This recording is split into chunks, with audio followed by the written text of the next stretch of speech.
पंचायत सम्मेलन के कार्यक्रम में बलरामपुर आए हुए थे। क्या योजना है, किन नीतियों को लेकर पार्टी अब आगे बढ़ेगी? देखिए, नीतियां साफ हैं। इस समय देश पूरी तरह से जो है जर्जर हो चुका है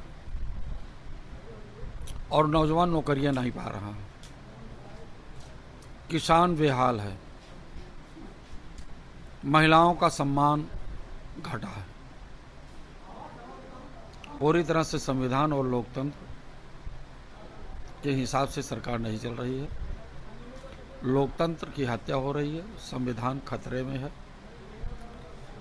नौजवानों को रोजगार का मामला प्रमुख है। किसानों को सस्ती खाद मिल जाए, सस्ती बिजली मिल जाए, सस्ती दवाई मिल जाए, सस्ती बीज मिल जाए, किसान भी खुशहाल हो, वो भी अपने बच्चों को पढ़ा लिखा करके आगे बढ़ाए। पर इस सरकार किसान विरोधी सरकार है, नौजवान विरोधी सरकार है। केवल सामंतवादियों को संरक्षण दे रही है, सामंतवाद का बढ़ावा कर रही है। किन मुद्दों पर हमारी पार्टी आने वाले चुनाव में को लेकर प्रमुख रहेगी? क्या हमारे किन नीतियों पर हम आगे बढ़ेंगे, इसकी क्या योजना है? बहुत से मुद्दे हैं। नौकरी का सवाल सबसे बड़ा सवाल है। नौजवान इस समय बेहाल हो चुका है, हाथों में डिग्रियां लेकर के घूम रहा है। मेहनत करने के बावजूद भी जब परीक्षा का समय आ जाता है तो पेपर लीक हो जाता है। ये पेपर लीक का मुद्दा बहुत बड़ा मुद्दा है। व्यवस्था ऐसी होगी, सामाजिक न्याय लोगों को तभी मिल पाएगा कि उनकी पढ़ाई लिखाई के हिसाब से उनका सम्मान हो, उन्हें उचित स्थान मिले। पर ये सरकार नौकरियां नहीं देना चाहती है। ये पूंजीवाद का बढ़ावा कुछ चंद लोगों को, अंगुलियों में गिन लीजिए 4-6-10 लोगों को, बस ऐसे लोगों को संरक्षण दे रहे, उन्हीं का बढ़ावा कर रही है और सब पूरी जनता एकदम बेहाल हो चुकी है।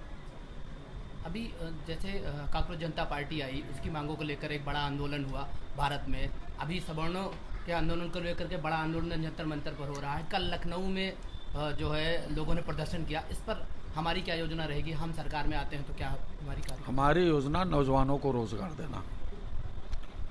सदैव हमारी समाजवादी पार्टी जब भी सत्ता में आई है, नौजवानों को रोजगार दिया है, बड़े पैमाने पर दिया है और बड़े पैमाने पर किसानों के लिए, मजदूरों के लिए, शहरों के लिए, नगरों के लिए बिजली का पावर प्लांट लगा करके बिजली का इतना ज़्यादा उत्पादन किया कि आज पिछले दिनों में 4 घंटे बिजली सुलभ किसानों को नहीं हो पा रही थी। किसान खेतीबाड़ी नहीं कर पा रहा था।